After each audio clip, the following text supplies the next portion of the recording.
es muy importante saber qué entendemos por igualdad. Se supone, cuando hablamos de economía alternativa, hablamos de la economía con un sentido humano. Bueno, pues para eso es muy importante que cuestionemos qué es la igualdad. ¿De acuerdo? Mirad, la igualdad, nuestro concepto actual de igualdad procede sobre todo de la época de la Ilustración. En la Ilustración, en la época de las luces, desarrollada teóricamente en Francia, en el Palacio de Versalles, qué bonito, dicen, a ver, a partir de ahora se acaban la oligarquía, la monarquía. Ahora va a imperar la razón. Y todo el mundo tenemos razón. Por lo tanto, el Estado, el gobierno, ¿no?, del pueblo, va a ser el mismo pueblo. Va a decidir quién va a gobernar, ¿no? Bueno, pues lo que ocurre es que le faltó parte del debate. Y es que las mujeres no teníamos razón. Por lo tanto, se acabaron las oligarquías para algunos. Para otras siguieron igual. Pero los esclavos tampoco tenían razón. Y los menores tampoco tenían razón. ¿De acuerdo? Por lo tanto, era la igualdad solamente entre unos cuantos. Bueno, es muy importante para llegar a otro concepto de igualdad que nos basemos en la diferencia sexual. El concepto de diferencia sexual también nace, pero con los postestructuralistas en Francia, ¿no?, cuando dicen, a ver, que somos diferentes, ¿no?, lo que decía antes, que no queremos ser iguales, que las diferencias son sociales, no son biológicas, y que resulta que dentro del respeto a las diferencias, dentro del mantenimiento del derecho a la diferencia, de lo que estamos cuestionando es la desigualdad, ¿vale?, la discriminación. Por lo tanto, cuando yo digo que quiero la igualdad, no quiero decir que quiero ser igual a mi compañero, no. Lo que quiero decir es que tenemos que estar en posicionamiento, ¿vale?, de realidades sociales homogéneas, ¿vale?, para, a partir de ahí, poder hablar de igualdad. ¿De acuerdo? Por eso lo de las acciones, ¿no?, la política que os comentaba antes. ¿Qué ocurre realmente con el concepto de igualdad? Generalmente se utiliza igualdad cuando se habla de igualitarismo, ¿no? Las sociedades socialistas esto lo tienen muy claro. Por ejemplo, las políticas de igualdad en las sociedades socialistas dicen que no son necesarias. Por una parte, porque no pueden entender la desigualdad de género en una sociedad igualitarista, ¿no?, cuando después claro que existen. Bueno, o sea, China, ¿no?, por ejemplo, es la pera, ¿no?, en este sentido, ¿no? Y Cuba, por ejemplo, sí es cierto que las cuotas de igualdad son mayores, ¿vale?, pero la violencia de género, por ejemplo, funciona. Y dice, vamos a ver, si es la última en cuanto a peligrosidad de las discriminaciones, ¿cómo que me dice el gobierno que no aplica políticas de igualdad porque no son necesarias? Porque no se puede hablar de desigualdad sexual en una sociedad o en un Estado socialista. Eso no tiene ningún sentido. Pero sí es cierto que las desigualdades están menos evidentes para la sociedad, ¿vale? Esto es lo que se llaman las gafas de género. Las gafas de género son unas gafas que yo me pongo para ver la realidad, donde veo fácilmente las discriminaciones de género. Yo digo, no, o sea, desde que tengo las gafas de género, o sea, me ha jodido la vida.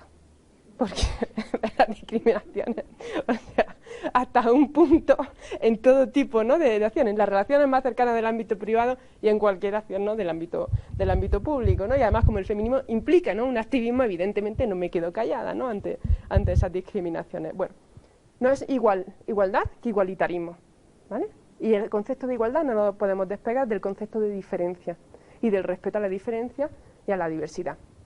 Mirad, en las leyes de la naturaleza de Hobbes y de Locke, en el siglo XVII, antes de que naciera la Ilustración, dice, respecto a la igualdad, hay diferencia entre individuos por razones naturales e históricas y pueden ser trasladadas al orden político. Es lo que os comentaba, ¿no?, anteriormente. El hombre adulto libre es el paradigma de la naturaleza. Lo que es diferente es deficiente e inferior, con falta de racionalidad, como es el caso de los esclavos y de las mujeres, ¿vale? ¿Qué pasa? Generalmente lo que es diferente se dibuja como inferior, porque lo diferente es perverso y es malo. Hace poco estuve en una comunidad en Salto de Agua, en Chiapas, una comunidad prototípica, ¿no? En cuanto muy alejada de núcleo urbano, muy vapuleada. Los gobiernos la han engañado, o sea, bueno, una situación. Entonces, estoy trabajando con un grupo de la población y estamos hablando de los derechos sexuales, ¿no? De la reproducción sexual. Entonces me estaban comentando que a ellas le habían dicho, ¿no? La traductora, ¿no? Se me quedaba así mirando y me decía, a ver cómo te lo digo. Dice, cualquier persona que venga de fuera de la comunidad tiene SIDA. Y decía, y eso nos lo han dicho en las prácticas de igualdad de oportunidades del dinero, ¿no? que le dan en el centro de salud. Y decía, digo, pues entonces pensarán que yo traigo aquí, vamos, todos los virus del mundo. Estoy segura de que eso no le han dicho en el centro de salud, pero sí han interpretado eso, ¿no? A la hora de interpretar esa cuestión, ¿no? Lo que me estaban diciendo, ¿no? Es que lo que estaban interpretando es que lo otro es malo y lo otro es peligroso. Y se le educa al pueblo para tenerse fuera de nuevos discursos, para estar atrapado dentro de su marginación con que lo otro es malo. Es lo que llamamos la otredad. Es un término que se utiliza mucho, por ejemplo, dentro de los estudios de género en cuanto a que el otro es malo, ¿no? O sea, por ejemplo, el modelo de ser mujer. Pura, casta, madre abnegada. Todo lo que no sea esa es sospechosa. De hecho, generalmente a través, ¿no? pues de los descalificativos, ¿no? Que se utilizan sobre las mujeres, es cualquier mujer que no se parezca a ese modelo, ¿no? Yo cuando soy descalificada por no pertenecer a ese modelo me siento muy contenta, porque eso quiere decir, digo, se nota, o sea, que es perceptible, ¿no? Por parte de la otra gente, aunque claro, eso también tiene sus costos, ¿no? Bueno, también nos dicen, la división de la polis se encuentra entre la esfera política y la del hogar. Esta idea es muy importante. En la estructura jerárquica, las diferencias de las mujeres no les permiten ocuparse de lo político, confinada por cuestiones naturales a lo doméstico. A la primera pertenece el hombre y la segunda depende de éste, ya que le es necesaria para satisfacer sus necesidades primarias. Simbólicamente aparece la mujer como dependiente al hombre. ¿Por qué es importante esta idea? Mira, Aristóteles también decía que cuando se organiza la polis, ¿no? Cuando las poblaciones empiezan a ser lo suficientemente complejas como para necesitar de un orden, de un gobierno, dice, a ver, los hombres se tienen que dedicar a la política y las mujeres tienen que promocionar que los hombres se dediquen a la política.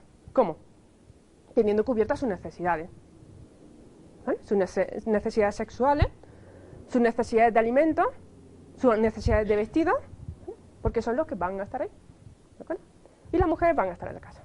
Bueno, pues lo mismo que hablábamos con el tema de diferente o desigualdad. O sea, ¿qué problema hay o debería de haber si yo decido quedarme trabajando en mi casa y cuidando de mi hijo? Pues en principio, o sea, no hay ningún problema, ¿vale? La realidad es otra. La realidad, primero, es que puede que sea una imposición patriarcal. Por eso mi deseo, ¿no? Decimos que es construido. Y por otra parte, ojo, porque la toma de decisiones es fundamental para el empoderamiento. Las decisiones no se toman, parte de las decisiones no se toman en el hogar, se toman fuera del hogar.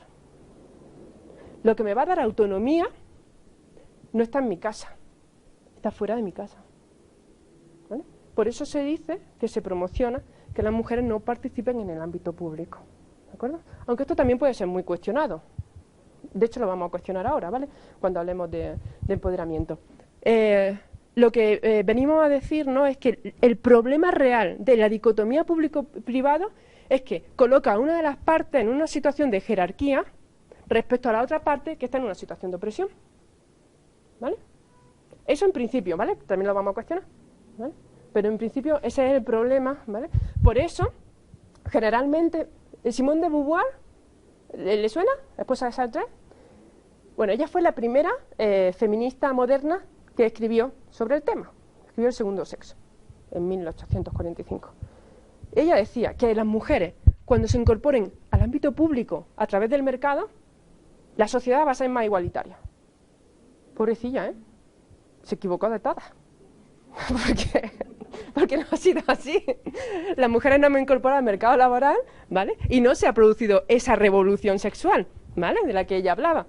Si es cierto, hay mayores cuotas de igualdad cuando las mujeres estamos inmersas dentro del ámbito público-político, ¿vale? ¿Vale? Bueno, ¿seguimos? Miren, cuando confundimos la igualdad con el igualitarismo, lo que ocurre es que hacemos una universalización de lo que es la igualdad, ¿vale?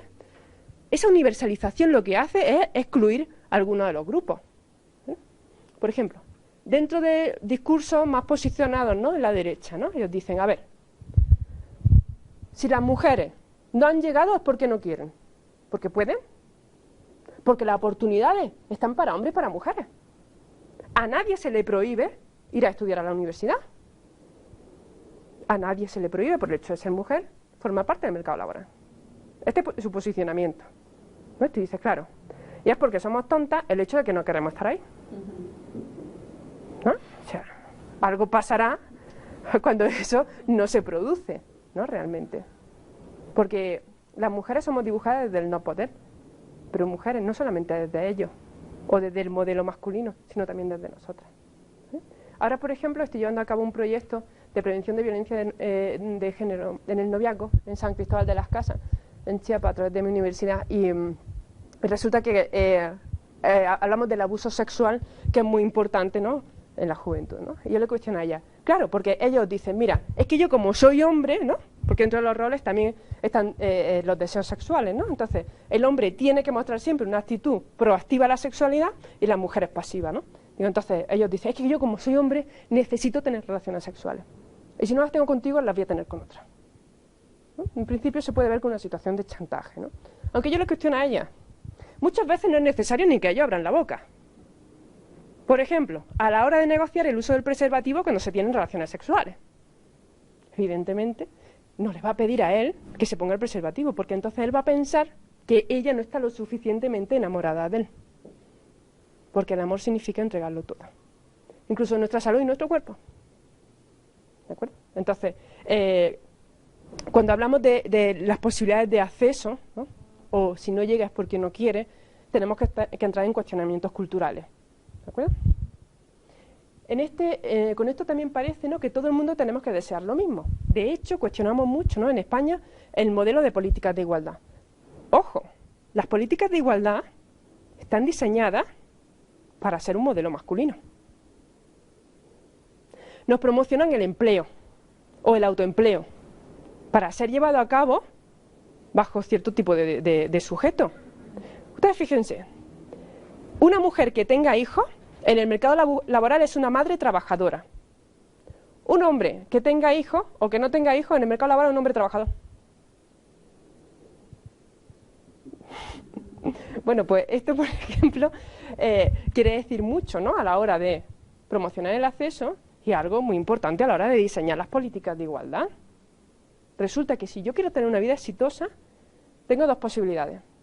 O no tener hijos, o tener hijos bajo un modelo masculino. ¿Vale? Todo el día en el kinder, ¿no?, o todo el día con mi madre. ¿Vale? De lo que se trata, ¿no? O sea, yo porque tengo que tener el deseo de formar parte del mercado laboral en esas condiciones. ¿De acuerdo? Por eso es importante que tengamos otros modelos de mercado, ¿vale? Pero eso no es suficiente si no hacemos una incidencia política en el mercado tradicional, ¿vale? Bueno, para terminar esta parte, bueno, esto solamente, ¿no?, un dibujo que me parecía muy identificativo sobre la propuesta de igualdad, ¿no?, que estábamos hablando, ¿vale?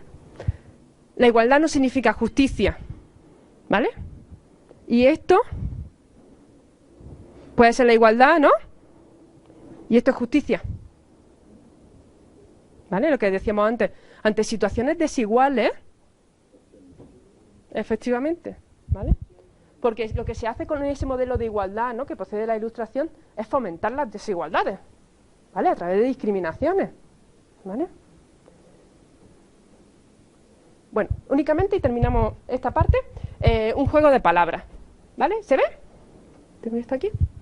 Dice, es una adivinanza, ¿vale? Vamos a descubrirla. Dice, Pérez tenía un hermano. El hermano de Pérez murió.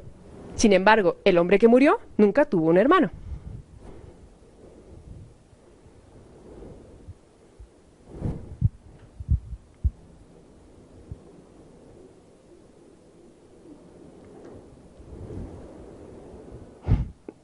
Hay gente que me dice, es que no tenía hermano. Digo, no, eso no es. Pérez es una mujer.